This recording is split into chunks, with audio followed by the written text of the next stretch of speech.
Welcome back to my YouTube channel.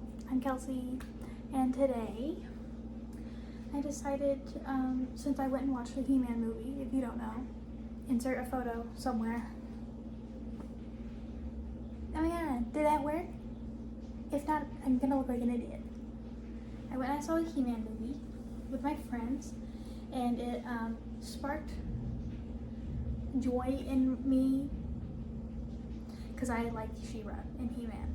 And they're gonna make a little She-Ra movie, as noted at the end, probably, maybe.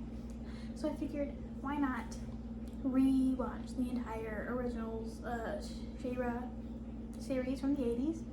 And I figured, why not recap it for you today? Just in case, one, you don't want to watch it, but you want to know what's going on, or two, you did watch it and you just don't remember much. So, if you want a little refresher on She-Ra, Princess of Power from the 80s, I'll be watching these. They only have 2 seasons of the original one from the 80s, so after these, maybe I'll go and I'll watch the remake, even though I'm not a big fan of it. So in this episode, we're gonna do the first 4 or 5. We're gonna go from Into Etheria to the Battle for New Moon. Oh, that's 5. That's 5 episodes. We're gonna watch all 5 that were originally a movie that they turned into the 5 episodes that are the first part of season 1. So, volume 1 of season 1. So, I already watched the first one. You're gonna get a lot of clips because my phone won't record for longer than like 50 seconds at a time, I swear. Like, it won't upload into my thing. So we're gonna do episode 1, Into Etheria.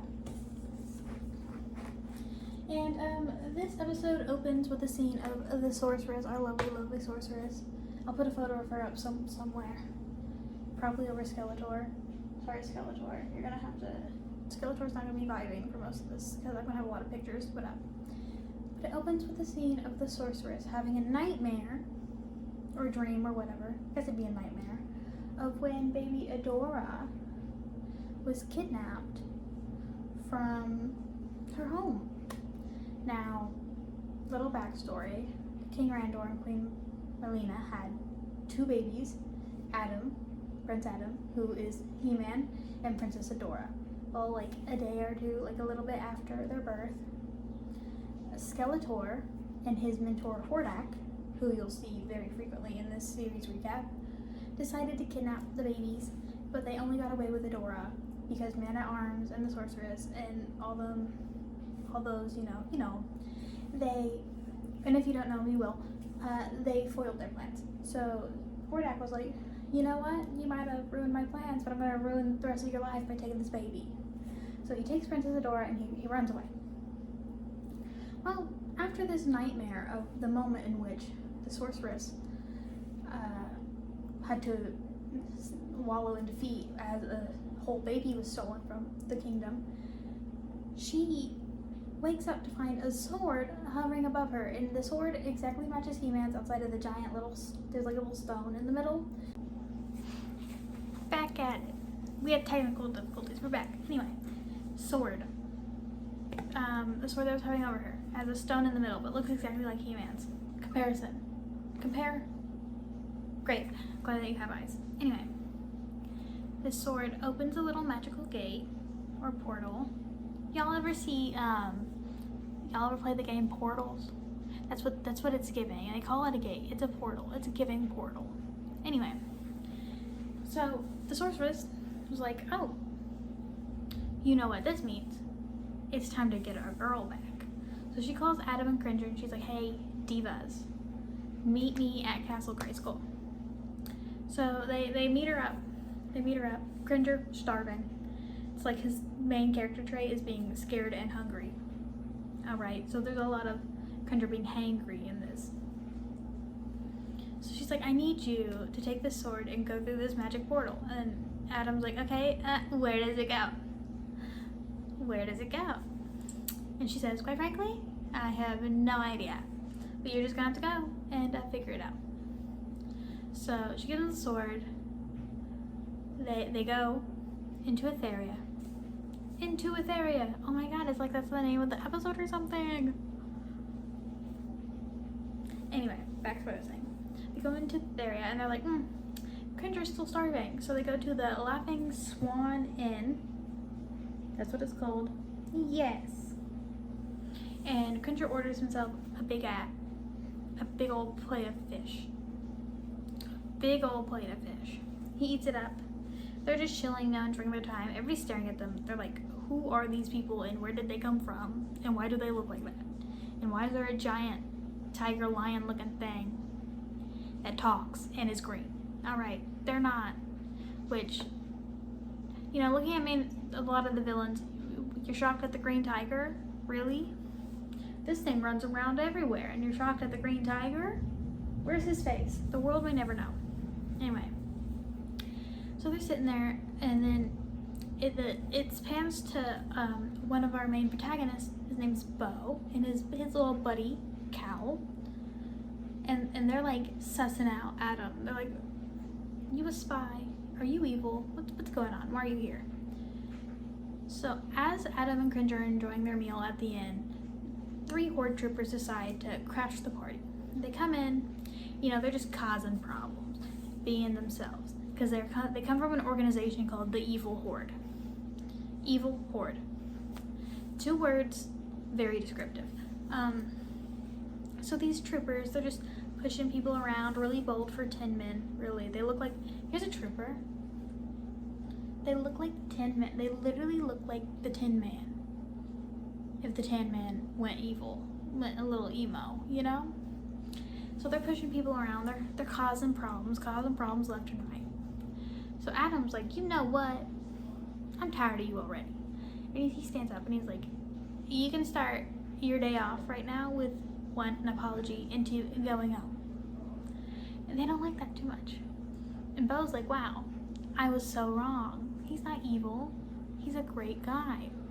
So Adam and Bo team up and they absolutely devastatingly humiliate these horde troopers. I'm talking throw them in put buckets on their head, knock them over. And their grand winning scene of this epic battle is pulling a rug. Now, I'm not saying that an evil mastermind has to have his troops on their A game 24/7, but man, was that humiliating. After this epic win of pulling a rug, Bo's like, you're all right, let me introduce you to our great rebellion. So he takes Adam and Cringer to the Whispering Woods to meet the rest of his crew, namely Glimmer, the current leader of the Great Rebellion. Glimmer's an icon. She's one of my favorites. Not my absolute favorite, but she is one of the favorites. Anyway, so, they're chilling. They meet Glimmer. Cringer makes a smart mouth comment about how the Great Rebellion's looking pretty small. Well, Diva, half the town gets arrested, like every other day. Like, obviously it's gonna be small. And while they're there, Madame Raz comes crashing in, literally crashing into a tree. Madame Raz and Broom. They're great little witches. So, after the scene of Adam and Cringer meeting the Great Rebellion, we get taken to the evil headquarters of Hordak. If I had a little figurine of Hordak, he'd be right here. But I don't. So the picture will suffice. Hordak is informed that his troops defeated in a devastating manner. Absolutely humiliated. Wow, it's really storming out there. Anyway.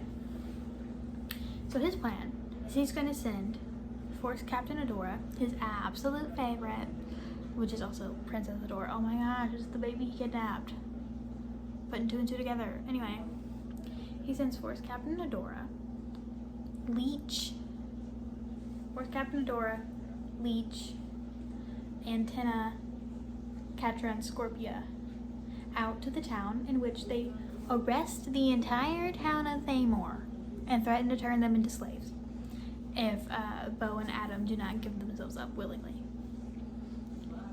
Madame Raz delivers this news by crashing into a tree, stumbling around for a few minutes, and then coming to the Great Rebellion and being like, oh hey divas, The entire town's under arrest because you two idiots decided to cause problems publicly. And Adam's like, let's not give in. Because everybody's plan was just to give up and give it. Adam said, I know a guy named He-Man. Let's go fight these people and I'll call my buddy. Right. So they set up to the town. They see the entire town being arrested and they're like, we got this. And by we got this, I mean they devastatingly lose this fight. The real MVPs of this fight are Glimmer, Bo, and He-Man, and Spragg. Spragg's a real one.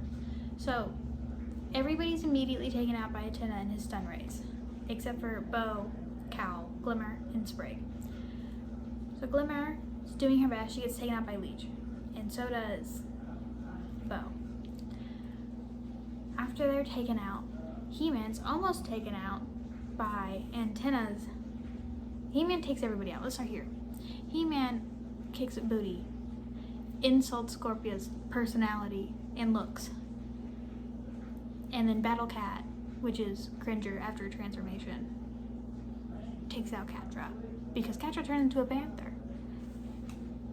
Isn't that so cool? She's actually one of my favorite villains. I think she's like the favorite of mine, unless there's like another one that I rewatches and I'm like, wow, I was so dumb as a young child. But anyway, back to what I was saying.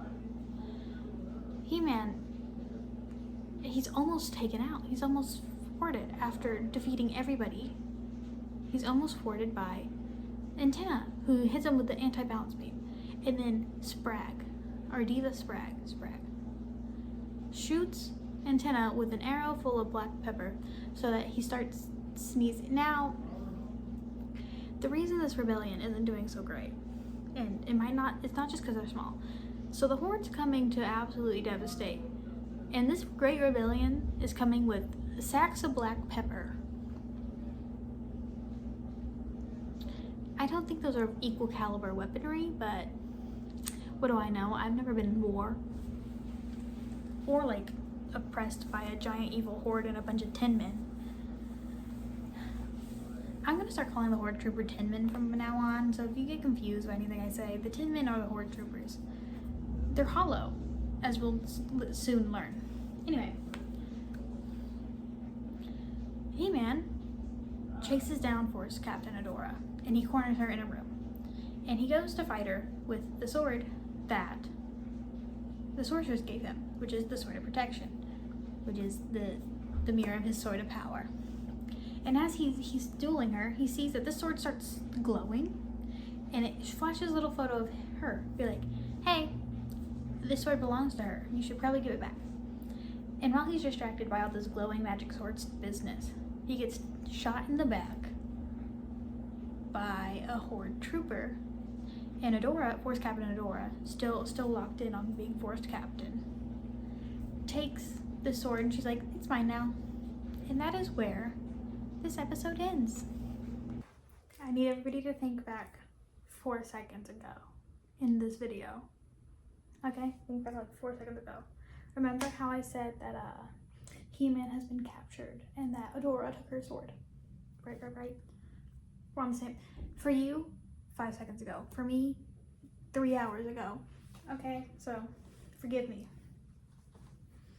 Well, He-Man is captured and the rebels are trying to find him desperately, and they call upon Madame Razz, as you may remember. And she uses a spell to find out that he is being held captive on Beast Island, where Hordak and his evil horde. Guys, sidebar, guys,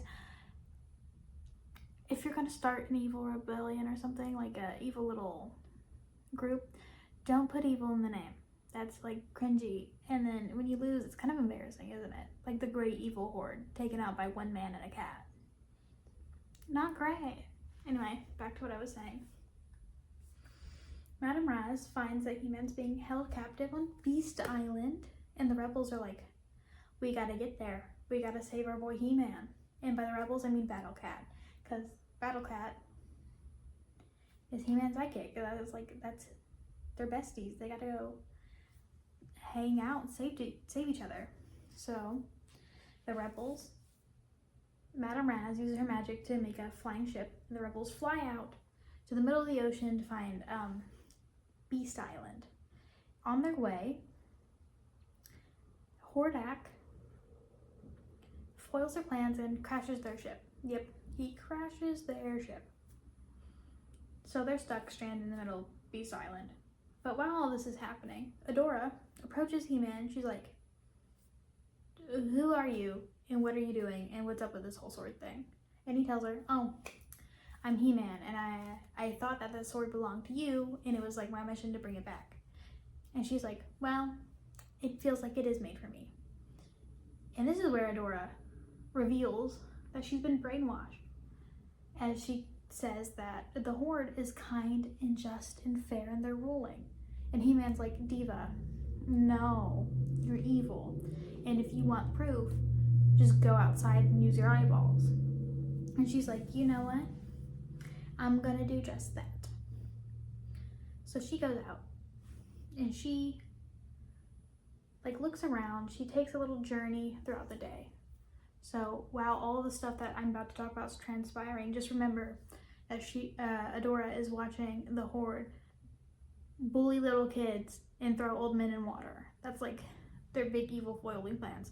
They're breaking houses, beating up little kids and stealing their horses, all sorts of business. Back to the rebels. The Great Rebellion, their little task force, Glimmer's uses her magic to stop their ship from exploding when they fall and basically saves everybody. So Battle Cat carries her around and they're wandering Beast Island trying to find He-Man. They need to find He-Man. So as they wander around, they run into a giant monster that attacks them. And on their way, they're running away from this monster because Madame Raz, as you will find out, is horrible at these magic spells. It's all rhyming. She always picks the wrong word. It's a children's show. The shtick. So they're running because Madame Raz accidentally frees this monster instead of getting rid of it. So they're running from it and Bo falls. And Cal's freaking out. Cal's his little buddy. Cal's like, oh my god, Bo's dead. We're losing a good one today. And Battle Cat saves everybody by running off this monster, by jumping on a tree, pulling, and using to catapult a bunch of fruits at this massive beast, who then runs away in terror. All right, so that's the rebels. That's their first epic failure of the day. So the rebels' second problem is that as they make their way, they finally find the giant prison thing that He-Man's being held at. As they make their way in, they gotta fight all these Horde troopers. Pretty easy. Glimmer just shoots them with their own guns. Look at her go. My absolute diva. Love her. Love Glimmer. And they make their way in, and we meet another one of the Horde's evil little guys. Catra and Antenna. I hate Antenna. Another sidebar. I hate Antenna. He talks like this the entire time, and it makes me want to pull my hair out. Anyway, we meet Grizzlor. Yep, that's his name. He's like a little beast man, but we already have a beast man in this series, the He-Man series, so we can't call him that. So his name's Grizzlor now. Grizzlor locks him in a room with a stationary gun at the top that Bo blows up by shooting an arrow into it. Look at Bo go. So the real MVPs, once again, are Glimmer, Bo, and Battle Cat. Guess Madame Raz is there because she turns all the troopers into sheep instead of making them sleep. But that works out. So they travel. They're traveling. They're running. And they find He-Man. Well, turns out that Grizzlor, after having his plans foiled, called Hordak, who comes in, and Hordak and Shadow Weaver put a spell on the rebels, paralyzing them, and they kidnap everyone but Cal and hold them captive in a cell. Cal is like, haha, you didn't get me. So as they're all leaving, and He-Man's like, oh no, I'm stuck here forever. Cal's like, how about I free you, my guy? So Cal and He-Man, once Cal gets He-Man free, they run and they save the rebels from this little prison cell. Then, and let me tell you, He-Man is absolutely destroying the infrastructure of Beast Island. Like, it wasn't good to start with, but he just punches through the door, demolishes the door. And on the way out, to avoid getting attacked by troopers, he slams Hulk smashes the floor, and it causes it to do like a big wave thing. Infrastructure ruined. So they're running, and they make it to the dock where all the flying ships are. And they're like, we gotta get out of here. And He-Man's like, y'all get on the ship and start flying, but wait for me. And he decides that he's going to just push an entire building over and demolish the entire prison by pushing the building over. Which, yeah, he's like super buff, but come on, dude. Absolute ruin. Like, think of all the beasts on this island. It's their island. It's Beast Island. But I guess that's not his big priority right now. And the rebels escape. Boom, they escape. And after that, Hordak's like, whatever, leave them. And they go back to wherever they're hanging out.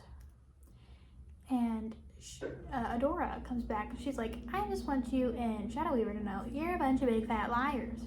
Alright? And she lets them know that she went out and she saw how evil and awful that Hordak and Shadow Weaver are as rulers. She's like, we're bad people. Why did you lie to me? And why have I never seen it before? And this is where another lore drop. We learn that Shadow Weaver and Hordak have used spells to brainwash Adora into being like complacent and obedient in their grand schemes. And during this, Hordak's like, oh darn, she's catching on, man. So Shadow Weaver's like, I'm gonna put another spell on you. And Adora's like, don't do it. But Adora can't bring herself to fight back against Shadow Weaver because that's like basically her mom at this point because she raised her. You know, like, what are you gonna do, hit your mom? No. So Shadow Weaver puts another spell on Adora and takes the sword. And now Hordak's extra mad because what do you mean you're ruining his perfect little princess? He raised her and brainwashed her into perfection to be Force Captain, and now she's questioning everything.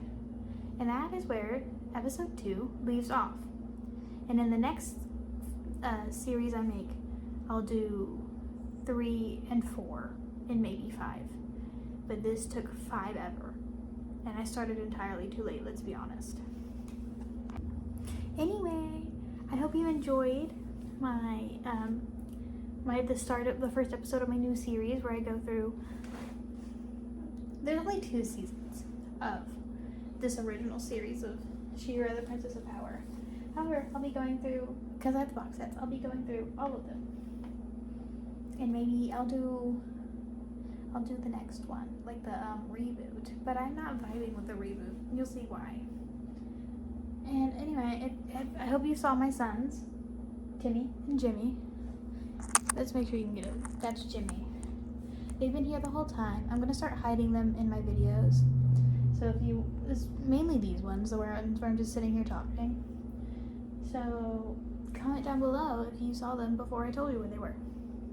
Alright, see you in the next episode. Hope you enjoy. Bye!